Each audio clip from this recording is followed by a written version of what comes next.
Hello and नमस्कार, मैं doctor कंचन Singh Bharat homeopathy में आप सभी का स्वागत करती हूं। और आज के इस वीडियो में मैं आप सभी से बात करने वाली हूं कि एक किडनी फेलियर पेशेंट किन 4 सफ़ेद चीज़ों का वो सेवन ना करे। जब हमारी किडनी काम नहीं करती है तो वो हमारे जो वेस्ट मटेरियल है उनको भी वो फिल्टर नहीं कर पाती है, फ्लूइड को भी बैलेंस नहीं कर पाती है और स्पेशली हमारा जो ब्लड प्रेशर है उसको भी कंट्रोल नहीं कर पाती है। तो अगर आप किडनी डिजीज़ से बचना चाहते हैं या आप क्रोनिक किडनी डिजीज़ से सफ़र कर रहे हैं तो कुछ चीज़ें हैं जो आपको कंज्यूम नहीं करना चाहिए। फर्स्ट ऑफ ऑल सॉल्ट यानी कि नमक। आपको अपने खाने में नमक की मात्रा को नहीं बढ़ाना है, आपको अपने खाने में नमक की मात्रा को कम रखना है। क्यों?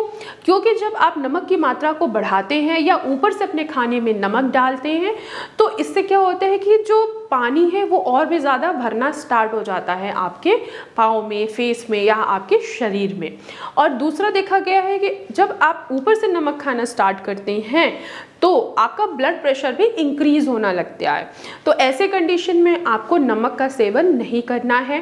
आप किडनी के पेशेंट हैं तो आप अपने बीपी को रेगुलर चेक करिए, मॉनिटर करिए, अपने बीपी को मैनेज कीजिए। अगर आपका बीपी बहुत बढ़ रहा है, सपोज अगर आपका बीपी 120/80 से ऊपर जा रहा है यानी कि 140/90 या 150/100 के करीब जा रहा है तो आप नमक को बिल्कुल कट ऑफ कर दीजिए। जिससे क्या होगा कि जो आपका सोडियम है वो बिल्कुल नहीं जा रहा है आपके शरीर में और पानी की जो मात्रा भर रही थी वो भी काफ़ी कम हो गई है और किडनी थोड़ी सी फंक्शनिंग को अपनी इंप्रूव कर दी है, जिसके वजह से आपका ब्लड प्रेशर थोड़ा सा कंट्रोल हुआ और आपका केराटिन और यूरिया भी थोड़ा सा बैलेंस में आना स्टार्ट हो जाएगा।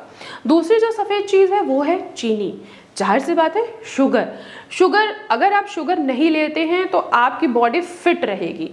अगर आप किडनी के पेशेंट नहीं हैं तो मैं आपको ज़रूर स्पेशल आपको कहूँगी कि आप शुगर बिल्कुल मत लीजिए, क्योंकि जब आप शुगर लेते हैं ना तो आप धीरे धीरे बीमारियों की तरफ बढ़ते चले जाते हैं। शुगर जो है वो हमारे कैंसर सेल्स को भी एग्रावेट करने में यानी कि उनको ट्रिगर करने में मदद करता है। तो आप शुगर बिल्कुल भी नहीं खाएं। अगर आप क्रॉनिक किडनी डिजीज़ के पेशेंट हैं और आपको पता है कि आपकी किडनी शुगर की वजह से डैमेज हुई है तो आपको तो शुगर बिल्कुल भी नहीं खाना चाहिए।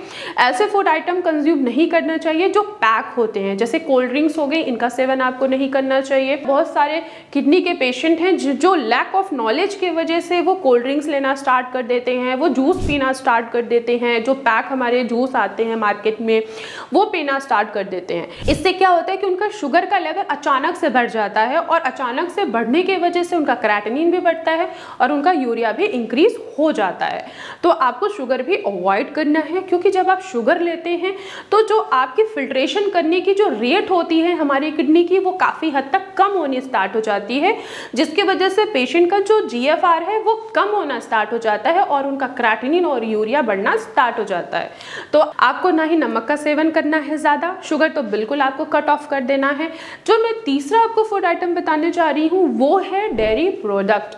आपको जितने भी मार्केट में दूध से बनी चीज़ें आती हैं, चाहे वो पनीर हो, लस्सी हो, छाछ हो, दही हो, इन सभी का सेवन आपको नहीं करना चाहिए। क्योंकि जब आप डेयरी प्रोडक्ट का सेवन करते हैं ऑलरेडी आपकी किडनी फंक्शनिंग पे नहीं है तो आपके फॉस्फोरस को भी मेंटेन नहीं कर सकती। तो ऐसे कंडीशन में पेशेंट को खुजली होनी स्टार्ट हो जाती है। तो बहुत सारे पेशेंट है जिनको समझ में नहीं आता कि आखिर खुजली क्यों हो रही है। खुजली इसी रीजंस की वजह से हो रही है क्योंकि आपने दूध, दही, लस्सी, छाछ रेगुलर बेसिस पे ले रहे हो, जिसकी वजह से आपको फॉस्फोरस बढ़ रहा है और जहाँ फॉस्फोरस बढ़ता है वहीं पे आपकी किडनी के फंक्शनिंग और भी डिस्टर्ब हो जाती है। ऑलरेडी किडनी फिल्टर नहीं कर पा रही है, आपका वेस्ट मटेरियल जो है वो किडनी स्टोर कर रही है, आपकी बॉडी में स्टोर हो रहा है, तो जाहिर सी बात है कि खुजली तो बनेगी ही। आपको अपने डाइट से डेयरी प्रोडक्ट को रिमूव कर देना है, जिससे एटलीस्ट आपका फॉस्फोरस बैलेंस में रहे और आपको इचिंग भी ना हो और आपका क्रेटिनिन और यूरिया भी ज़्यादा ना बढ़े। उल्टा धीरे धीरे चीज़ें जो हैं वो आपकी बैलेंस में आने लगे। तो मैं आशा करती हूँ कि आप लोगों को समझ में आया होगा कि कौन सी ऐसी 3 सफ़ेद चीज़ें हैं जिनको एक किडनी फेलियर पेशेंट को सेवन नहीं करना चाहिए। तो आज की वीडियो में बस इतना ही, फिर मैं मिलूंगी नेक्स्ट वीडियो में। तब तक के लिए धन्यवाद।